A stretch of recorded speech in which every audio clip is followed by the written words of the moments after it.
tey bis bu rëy la bis bu màgg la ndax bis bu leer la ndax lëndëm musiba la dañaan nit fatal yàlla yàlla yokk leeral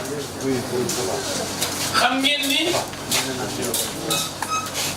wuy ji yoon taxul yoon tëj la taxul nga def dara ndax tuuma dem na ba ci yonent bi sallallahu alayhi wa sallam dem na ba ci soxna Aïcha soxnaam si ñu moom la gënoon a bëgg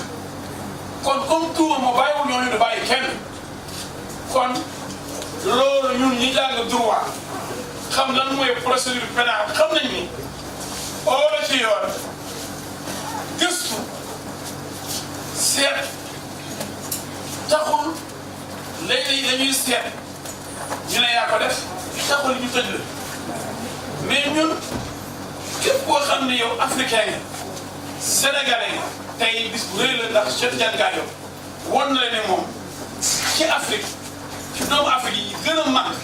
yi gën a am solo gën a am njëriñ parce que nit dañoo gën a lu njëriñ kenn du ko lekk mais koo xam ni taxaw na ci Afrique bëgg Afrique am doole ba nekk États-Unis bëgg Afrique lëkkaloo ànd am doole parce que mbooloo mooy doole comme ñun ñu ci bëri li suñ musiba bi ñu amee indépendance ku nekk bëgg nekk président bi réew mu daw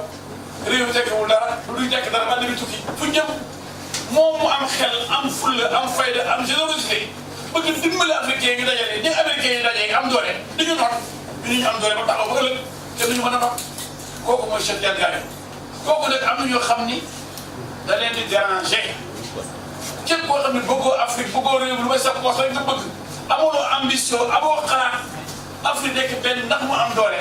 boo gisee Cheikh doo ko mën a bëgg ndax yow mën naa ne yow traître nga ci Afrique donc am nañu ci profité nag di yàq deram def nañ ko lii def na laa waaye ñun ñu jàng droit xam nañ ni ci li ñu wax depuis déclaration universelle des droits de l'homme charte africaine des droits de l'homme képp kuñ jàpp ku ne nee nañ yow da ngay innocent mooy defoo dara ba bañ lay tëj boo xam ne jeex na tàkk mais fii dañu tàmm buñ ne xaar rek ñu ne say moom la Sénégal nañ bàyyi loolu li ko waral nag mooy presse bi am na ci presse yoo xam ni dëgg-dëgg dañ leen di jël di leen manipuler di leen wax looloo xam ne dara amu ci mais comme seen xam-xam bëriwul te duñ dem seet càmbar mbir mi te amuñu ay spécialiste yoo xam ne lan muy droit pénal xam ne lan mooy procédure pénale dañuy leen nax di leen wax looloo xam ne di leen manipuler pour yàqal nit ñi loolu dafa baax may ñaan presse bi kilifa yore presse bi ñuy ay spécialiste di leen recruter ci domaine bu nekk économie droit relation internationale pour que ñuy mën a def liggéey li nga rafet parce que mën a yàq dem ba tas kër mën a yàqal nit yàqal ko àddina parce que presque moom gën a mën defar ne moom gën a mën a yàq it ndax da nga wax musiba boo xam ne dara amu ca tas kër jàmbur yàq kër jàmbur lu jara mooy tooga doon lu jara musiba naar laay man daal li ma gis mooy comme ni ñu koy waxee ci wolof dëgg yu mujj tey dëgg jolli na Cheikh Tidiane Gadio am na ndamam nag du ndamam moom kenn ndamu Sénégal la ndamu Afrique la jërëjëf Cheikh